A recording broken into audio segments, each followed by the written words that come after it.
Cricket के लिए उसके पैशन को देखते हुए आर्थिक हालात कमजोर होने के बावजूद भी उसके पेरेंट्स ने उसका इंतजाम मुंबई में एक डेयरी में करवा दिया, लेकिन काम ना करने की वजह से उसे डेयरी से बाहर निकाल दिया गया।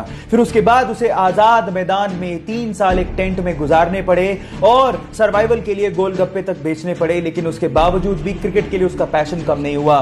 फाइनली उसके क्रिकेट की परफॉर्मेंस और उसके पैशन को देखते हुए आईपीएल के रीसेंट ऑक्शन में राजस्थान रॉयल ने उसे 2.5 करोड़ रुपए में खरीदा। और ना सिर्फ इतना, अभी चल रहे अंडर 19 वर्ल्ड कप के सेमीफाइनल में पाकिस्तान के खिलाफ 100 अनबीटन ठोक के उसने क्रिकेट के लिए अपने पैशन को साबित कर दिया।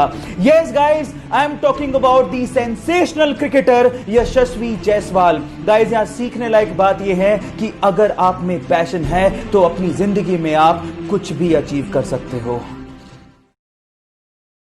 कोलकाता का एक पिता अपने 3 साल के बेटे को लेकर ऑस्ट्रेलिया और इंग्लैंड के बीच का मैच देख रहा था। वो 3 साल का छोटा सा लड़का जिसे ढंग से बोलना भी नहीं आ रहा था, उस मैच को देखने के बाद उसे क्रिकेट का चस्का लग गया। ये देखकर पिता ने उसे घर पे खिलाना शुरू किया और एक दिन उसकी वीडियो बनाकर सोशल मीडिया पे अपलोड कर दी। देखते ही देखते वो वीडियो सोशल मीडिया पे वायरल हो गई और एक दिन वो इंग्लैंड के खिलाड़ी केविन पीटरसन तक पहुंच गई। तब केविन पीटरसन ने विराट कोहली को टैग करते हुए पूछा कि क्या आप इसे चांस देंगे।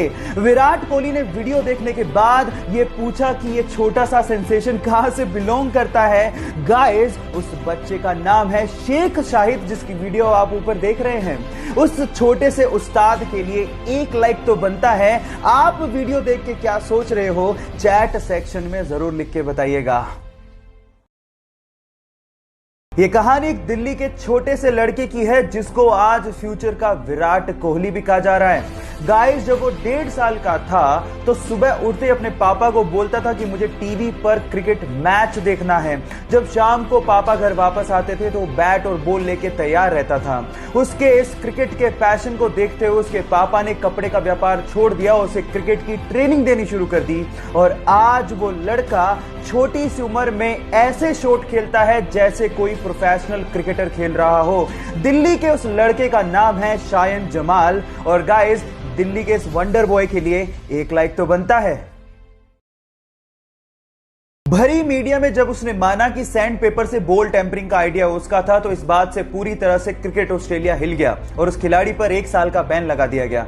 उस 1 साल में उसकी बहुत बदनामी हुई और उसे लगने लगा कि क्या वो कभी टेस्ट क्रिकेट खेल भी पाएगा, लेकिन क्रिकेट के लिए उसने अपने पैशन को कम नहीं होने दिया। फाइनली 2019 में इंग्लैंड के खिलाफ उसे एशेज खेलने का मौका मिला, लेकिन जैसे ही वो बैटिंग के लिए उतरा वहां के लोगों ने उसे सैंड पेपर दिखाकर चीटर कहना शुरू कर दिया और रोते और मुखौटे लगाकर उसे चिढ़ाना शुरू कर दिया। लेकिन उसने आलोचकों को जवाब अपनी बैटिंग से दिया। उसने दोनों इनिंग्स में शतक ठोके और साथ ही साथ पूरी एशेज में 774 रन बनाकर यह साबित कर दिया कि चैंपियन गिरते जरूर हैं लेकिन डरते नहीं।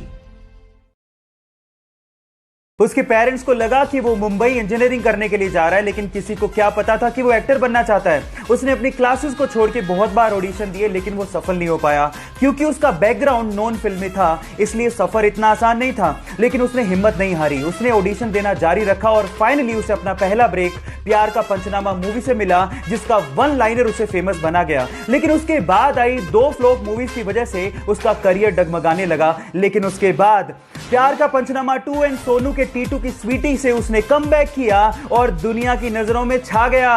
Yes guys, I am talking about Kartik Aaryan. Problem ये है कि हम चाहते हैं हमारी लाइफ में कोई प्रॉब्लम ही ना हो, लेकिन अगर हमारी लाइफ में कोई प्रॉब्लम ना हो तो ये उनकी लाइफ की सबसे बड़ी प्रॉब्लम है। गाइस, यहां सीखने लायक बात यह है कि आपका बैकग्राउंड चाहे कुछ भी हो, जो आप बनना चाहते हैं, अगर आपको उस चीज पे भरोसा है तो आप जिंदगी में कुछ भी कर सकते हो। जापान में एक कुत्ता अपने प्रोफेसर मालिक को हमेशा स्टेशन पे छोड़ने जाता और जब वो वापस आते तो उन्हें स्टेशन पे लेने भी जाता। ये सिलसिला काफी दिनों तक चलते रहा। एक दिन वो कुत्ता अपने प्रोफेसर मालिक को छोड़ने गया, लेकिन जब वो वापस लेने गया तो प्रोफेसर वापस ही नहीं आए क्योंकि प्रोफेसर की क्लास लेते वक्त हार्ट अटैक की वजह से मृत्यु हो गई थी। लेकिन वो वफादार कुत्ता 10 साल तक लगातार अपने मालिक का वहीं पे इंतजार करते रहा और इंतजार करते करते उसी जगह पे उसकी मृत्यु हो गई। और आज जापान में उसी जगह पर उस कुत्ते का स्मारक भी बनाया गया है। उस कुत्ते का नाम है हचिको। गाइस, यहां सीखने लायक बात यह है कि जिसे आप बहुत प्यार करते हैं उसे कभी भूलना नहीं चाहिए और वफादारी क्या होती है आप इन बेजुबान जानवर जानवरों से सीख सकते हैं। कारगिल युद्ध में हमारे देश के लिए लड़ रहे देवेंद्र पाल सिंह जी ग्रेनेड हमले की वजह से बुरी तरह से घायल हो गए। इस वजह से डॉक्टर्स को उनका एक पैर काटना पड़ा और डॉक्टर्स ने यह तक कह डाला कि आप कभी अब चल नहीं पाओगे, लेकिन उन्होंने डॉक्टर्स को जवाब दिया कि आप चलने की बात करते हो, मैं आपको दौड़ के बताऊंगा। उनकी इच्छा शक्ति और 10 साल की कड़ी मेहनत के बाद आज वो इंडिया के सबसे सक्सेसफुल ब्लेड रनर हैं और आज उनके नाम पर 2 Guinness book of world records भी हैं। गाइस, यहां सीखने लायक बात यह है कि इंसान तब तक नहीं हारता जब तक वो अंदर से हार ना मान जाए। इसलिए अपने आप पे विश्वास रखो और आगे बढ़ते चलो। मात्र 40 दिन के एक छोटे से बच्चे को मैंगलोर से बेंगलोर हार्ट ट्रांसप्लांट सर्जरी के लिए जल्द से जल्द शिफ्ट करना था। हवा के रास्ते नहीं ले जाया जा सकता था क्योंकि हवा के दबाव को वो छोटा सा बच्चा शायद सहन ना कर पाता। इसके लिए बचा था सिर्फ और सिर्फ सड़क का रास्ता। और इस मुश्किल काम को करने के लिए कर्नाटका की जनता और ट्रैफिक पुलिस ने पूरा साथ दिया। पूरी तरह से सड़क को जीरो ट्रैफिक बना दिया गया और बाकी बचे हुए काम को हनीफ भाई ने किया। हनीफ भाई ने 360 किलोमीटर का रास्ता जो कि 8 घंटे में तय होता, उसे सिर्फ 4 घंटे में तय करके बच्चे की जान को बचाने में पूरा साथ दिया।